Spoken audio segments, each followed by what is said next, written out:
excellent.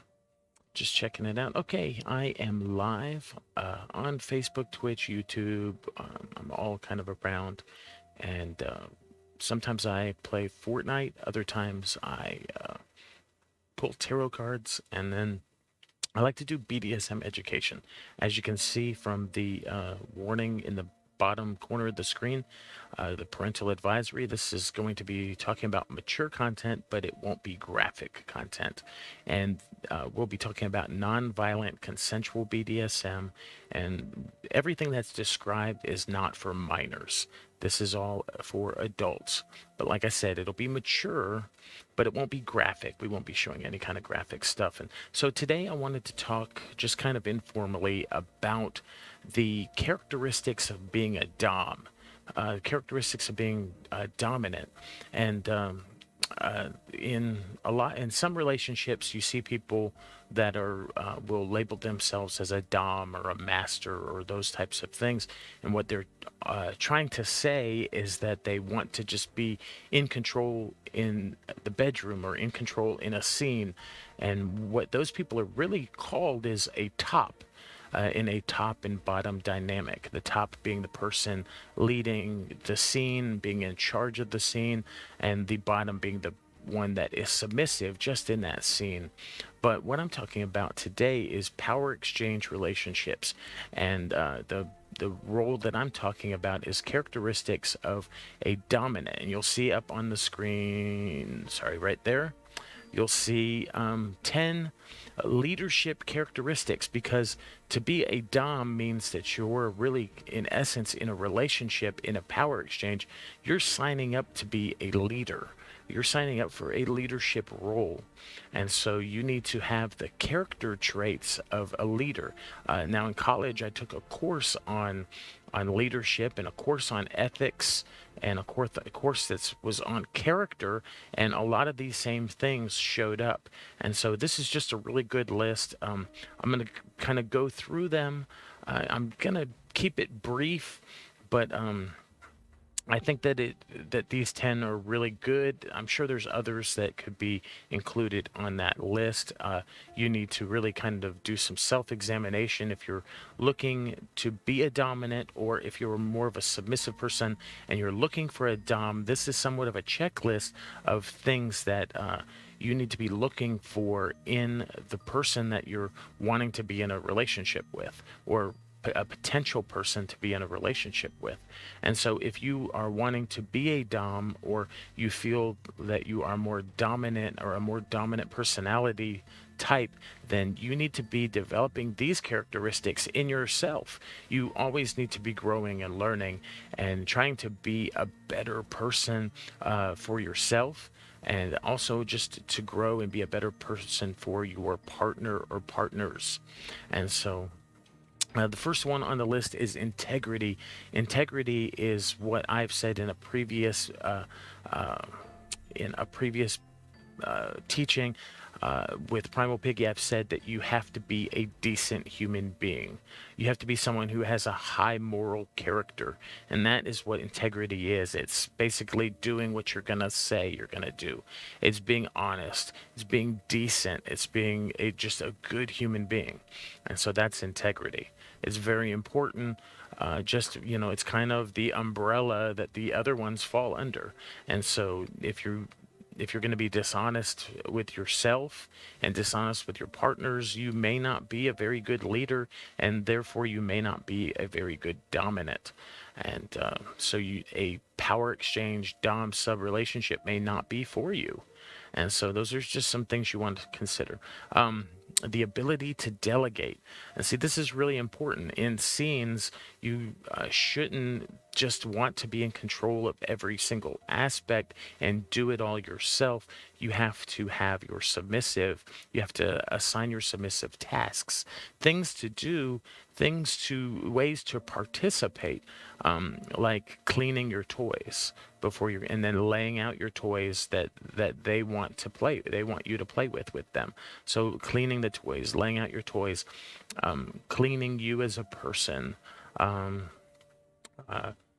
getting things ready, lighting the candles, just whatever things that you have. They need to have tasks in a scene, tasks in the bedroom, tasks. They need to have some sort of ritual for you for them to follow, a certain set of things so that you can reward them. You can tell them that they're being good, or that they're doing a good job, or that you can help correct them. And they just need to be active participants in the relationship. And so this is a mistake that a lot of doms make, is that they try to build an entire scene and they try to do it all themselves, and they forget to include the partner. The partner is just there to receive, and it's very passive for them, and they are not as fulfilled as they could be, as if they were some things were delegated to them to do.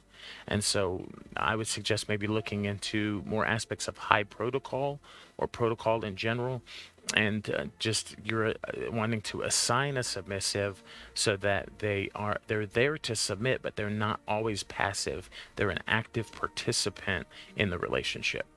And it can go outside the bedroom as well, and you can have tasks and things. One that would be one that I sometimes like to tell people that they don't think about is them sending you a video clip of them reading a positive affirmation about themselves to the clip, or that they have to smile in the morning to you and blow you a kiss good morning, something like that. And so that would be something that, or throughout the day when you're at work, they need to send that to you. Something like that, making them an active participant, you delegating things to them. Next one is communication. All of BDSM and all of relationships in general thrive on communication. And so you have to be able to be clear. You have to be able to tell your partner what you give clear instruction, but you also have to be you have to be a listener too. So the communication kind of goes both ways. You have to be able to tell them what you want. You also have to be able to listen and be an active listener. And sometimes they'll tell you what they want, what they think they want, but sometimes the difference between genders is sometimes we're saying one thing, but we mean something different, and we have to be able to pick up on that. So we have to be active listeners and active communicators, active speakers and talkers. Self-awareness, this is very important. This is knowing myself and knowing my limits, knowing the things, just knowing my weaknesses. That's really important. Knowing which of these let me get this stuff, which of these things, knowing which of these things I need to be working on. Self-awareness, just knowing myself, knowing my limits, knowing things I need to work on. And so just really also in the self-awareness, I would say having a self-love is very important. And so you have to have a certain confidence in your leadership, and you have to, self-awareness, you have to be able to sell it. No one is going to want to be your submissive if you don't look or act like a dominant person. And so you have to be able to sell it. You have to be self-aware. Gratitude. You have to be thankful. You can't just go into into a relationship with it's all about me, me, me, me, me. You have to be able to incorporate the other person or persons in your power exchange relationship. You have to be able to be grateful. You have to be inclusive of them. And so you just have to you have to be thankful for the things that they bring to the table. Oftentimes I tell my submissive that she is that certain aspects of her that other people were not able to appreciate, but to me, she is a gift to me, and those parts of her are a gift to our relationship. And so it's being gracious and having gratitude. It's very important for a leader. Learning agility. Now this is number one right here. You have to be able to be quick on your feet. In a scene, things are going to go wrong, and you have to be able to be safe. You have to be able to be safe. You have to be able to troubleshoot things quickly. and maybe recover a scene that goes wrong or is starting to go bad or starting to go in a different place than you intended it to be. Learning agility is also that there are a lot of things to know. A lot of things to know anytime you incorporate like a paddle or a flogger, or you incorporate some kind of bondage or something like that. Anything you incorporate into your relationship, anything you bring into the bedroom with you, you have to know how to use it. You have to know how to use it safely. You have to know where to use it on a person or how to use it on the person. And you have to know, there's just so many different things that you have to know. And because you're the dominant, because you're the leader in the relationship, you have to know these things. And you also have to be able to communicate those to your partner and or your partners, and you got to be able to tell them the safety about, this is what I'm going to do, this is how it's gonna work, this is what the types of responses, these are your safe words, this is, feel free to do this or that. And so you really, there's a lot of things to know, and so you have to be able to learn quickly. And so that may be something that you need to work on, is your ability to learn. Or maybe you need to step back from a power exchange dynamic and take some time to learn some things.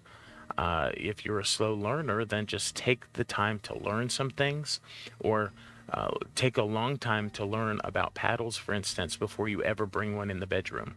And so take the time to learn. And so in influence, this is one that I talked about just a moment ago, but you have to be able to sell it. You have to be a good positive influence on your partner or partners. You have to be able to sell it, that you have to be convincing. You can't come in, we all have bad days, but you still have to maintain your integrity of leadership even when you're having a bad day. Maybe it requires some communication of asking for some care from your partner, asking your partner to come over and comfort you. Can you do this for me? Can you cook this thing for me? Can you make this for me? Can you do these sort of things that can delegate when you're having a bad day, delegate more things to your submissive than you regularly would, and expect them to step up to the plate. And so you got to have really good influence on, and you also need to have influence in your community, because a lot of times when we're vetting when we're vetting people for munches, or if you're being vetted by a potential play partner, they're going to ask the community around them to see who you've played with, who you've been with, to just who knows you out in the regular community, in the vanilla community, who knows you. And so you have to maintain a level of influence to where you're consistently the same person all throughout your life. That doesn't mean that you can't be more submissive in your vanilla life and more dominant in your in the bedroom or whatnot, but or in a power exchange relationship. But people have to have seen you be dominant. And so you also need to have empathy. This is an important one as well. You have to, sometimes you're going to be doing things to a partner, causing a good level of pain, or you're going to be doing something to a partner, and you need to be able to um, uh, have a certain compassion with how you go about some of those things, recognizing that you need to take some things slower. Even though it feels exciting to push limits, you need to sometimes take things slower. Sometimes take the time to warm up a body part before you go full blast on it or whatnot. And so sometimes you need to have a good amount of empathy. Sometimes you need to safe word before your partner safe words. Sometimes they have the desire to please, but you see that they're while they're taking it like a champ, they may need some they may just need a little bit of time, or you may need to work up to that a little bit more than what they think. And so you need to have empathy. You need to really care about your submissives. And so you need to have courage. Courage is a big one too. It's not you are in a leadership position as a dominant. One of these big major characteristics is that you need to be able to when someone else is trying to come into your relationship from the outside, sometimes being in a healthy dom sub relationship will cause other people to be envious of that, and they'll try to, I don't know, get you to play together or something, or they'll try to bring drama in, and you have to have the courage to say no, or the courage to say, hey, you know, you back off, and or back off contacting my submissive. You know, things like that. You have to have the courage. You got to be able to step up. Um, Also, the courage comes in communication as well, and conflict. If you see a conflict or a potential for conflict, you need to have the courage to address it before, and you don't need to wait for your partner to bring it to you. You need to have the courage to step up and communicate. Communicate that. Excuse me. You communicate that first. And so, and ultimately, let's end with this one. You must have respect. The characteristic of a Dom is respect. You need to have respect for other submissives that are in other relationships. You need to have this respect for other dominants that are in other relationships. And then you must respect your submissive or submissives. They are, you know, you're not just there to dominate them. You're a dominant in their life, and you're there to encourage them, to affirm them, to have goals with them, to help them grow. You need to respect them as a person, and you need to, like I said, you need to have some goals that you work together. Your relationship should have some goals. There, you shouldn't just be getting together just to have great sex. You should also have some goals with your relationship. You should be working together on those goals. You should be checking in regularly to make sure that you all are attaining those goals. And then you need to be when goals start to be met, you need to make some new goals. You should you know, like I said, you should start slow with some things, and so you're always incorporating sometimes new things and new interests. You need to be assessing the interests of your submissives, and finding out things that they may want to try or add into a relationship, things that they may have seen or heard about. There may be aspects of your relationship that you grow emotionally, the new different types of love languages that you work on building, or new aspects of like even in age play, it can go a lot farther than mommy and daddy. It can be, you know, cutting up your submissive's food in little bite-sized pieces to feed to them. It can, you know, it can be all different kinds of things. So it can look like there should be growth in your relationship because you respect them as a person. They're not just there as a tool to use. They're there as a person. They're a human being, and they have dignity and value, and you respect that. And you also need to be inclusive of them. And so they have feelings, and they have wants, and they have needs, and they have limits, and you need to be able to respect all of those things about your partner.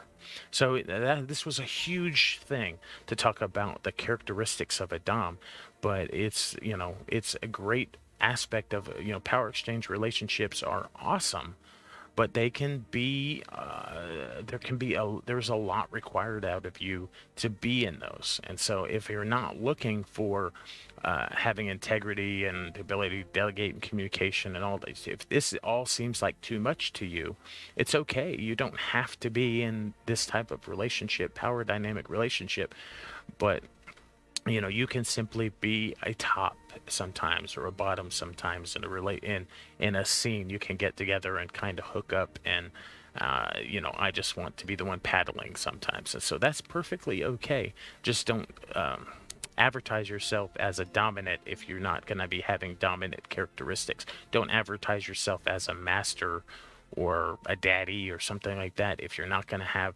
these characteristics that are the characteristics that follow that type of title. There's a reason it's called an honorific, is because the title carries a certain honor to it, and it carries that honor because we are we are all these things.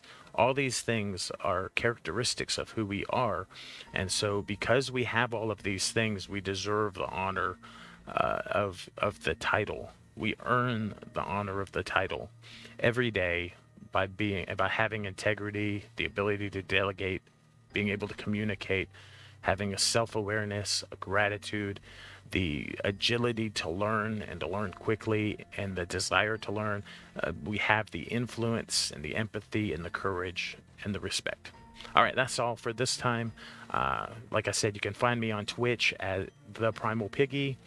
I'm on YouTube and Facebook and other places. You can search Primal Piggy, and I'll generally show up on Instagram and stuff like that, Twitter.